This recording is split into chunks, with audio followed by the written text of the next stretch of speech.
Hey there, I'm Rochelle from thephotographersociety.com and welcome to this week's episode. So this week we're going to talk about how to handle your too expensive dilemma that we are bound to get in our photography business. So let's get started.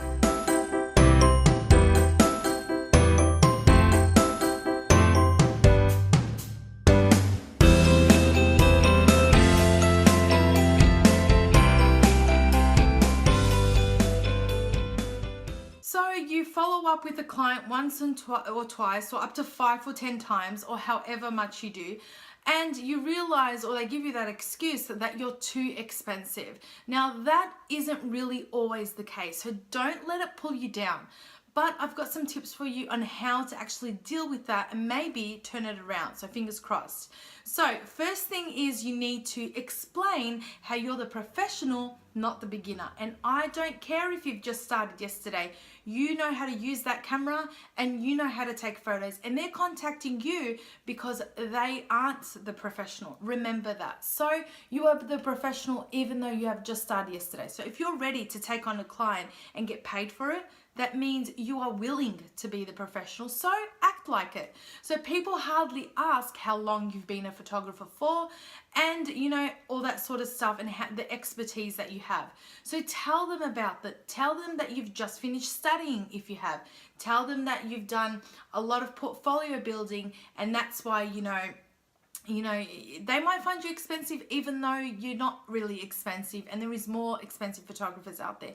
But explain to them that, depending on what stage you are. So you always still want to be the professional no matter what you're charging. So, it helps them and makes them realize that what you're offering is because of your experience or because you actually know how to work that camera and they don't.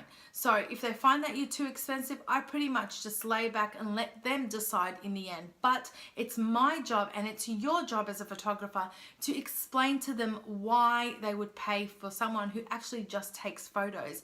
Now, because these days with all sorts of devices, everyone is capable of taking great photos. Take Instagram, for example. Everyone is taking awesome photos. So people realize that they really don't need to pay a photographer for some great images. So it's your job to actually understand why they're saying that and to explain to them how you're the professional and why coming to you and booking you in is worth every penny. Second thing is explain to them what they get in return. So show them the value in what you have to offer and who you are. Even explain to them, what to look for in other businesses if they decide not to go ahead with you. Show them that you're helping them out and you care about where they go and where they book, whether they book with you or whether they don't. So what I do is I know when, and I sort of understand through the, what words people use, that they're pretty much not going to book me in. So I offer my guidance and my help and my advice, and I say to them, when next time you contact a photographer, just be careful, ask them this and that and this and that. And then they actually thank me for saying that, for helping them out. Because in the end, I'm the professional and it's really their choice if they want to book me or not. But that helps them understand that if they do book me in, I actually know what I'm talking about. So by me helping them, and guiding them to what look out for in a photographer or in a business actually works to my benefit as well. The third thing is how you can help them afford you. So ask questions and understand why they think you are expensive. Sometimes that's really not the main issue. So they're using that as an excuse and there's really something behind that. So ask questions to figure out how you can maybe help them. Is it because maybe they think that if you charge $1,000 a session that they need to pay that up front? Whereas they don't know about your payment plans or your payment options. See, for me, when they come in, they don't pay everything up front. So they pay me a deposit to secure their session. Then at their, I give them an option to pay at their actual session, and then at their IPS, their viewing session. So that's 3-part payment. Some people, say to me, I can pay you all up front. Some people all pay at the viewing session because they want to order more products.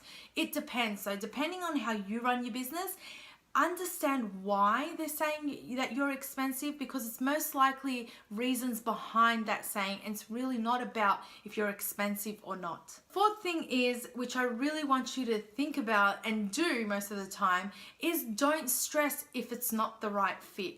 Because, so you've tried everything as we discussed and still nothing, right? So don't get upset and pull yourself down and you know, tell yourself, you know, you're either too expensive or you're not a professional or they don't like your images or you need to update your images and things like that. No, it's pretty much you're just not the right fit. Now, I personally can now sense from an inquiry whether we are the right fit or not, or if that client is the type of client that I actually want to serve, because you start to sense the clients that are going to give you a hard time in the long run, and you pick out the ones that actually are easier, much more of a breeze to actually work for. So you'll start to work that out as you grow and you continue along in your journey, because if you've tried everything in the book and everything we've discussed and every single tip I've given you in every single episode, and that doesn't help, so it pretty much is you're just not the right fit, and don't weigh yourself down about it. There is more clients to come and more bookings are waiting for you.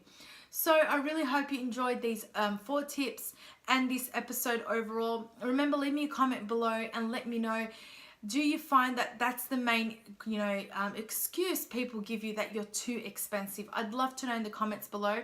And remember, head on over to our podcast if you're not there already and subscribe. Just search the Photographer Society Business Podcast and leave me a comment on the blog and let me know, do clients use that excuse with you in your business? So guys, I really hope you enjoyed this episode. Until then, I'll see you next week for another episode. Take care. Hey, it's me again. I wanted to let you know about a free training that I created for you if you're stuck on how to turn your inquiries into bookings nearly every single time, because I've discovered these 3 things that I need in place in my own photography business, and when I've put them in place, they've started to work. So I want to share them with you in this free training. All you have to do is go to thephotographersociety.com/training and enter your name and details, and you will be emailed that training right into your inbox, plus all the other details that you need along with that. But it's a free training, and I'm going to take you and discuss with you 3 things that you need in place inside your photography business, and 1 particular strategy that's going to turn every inquiry, if not right away after they've inquired, into a booking and build a relationship with your clients. Then you're going to love this training. It's absolutely free, as I said. So go to thephotographersociety.com/training, or if there's a link somewhere around this video, click there and it will take you right there, and you can enter your name and details and get access immediately. So it's no it's no automated webinar, it's nothing. You get it straight away right into your inbox. So go there and check it out.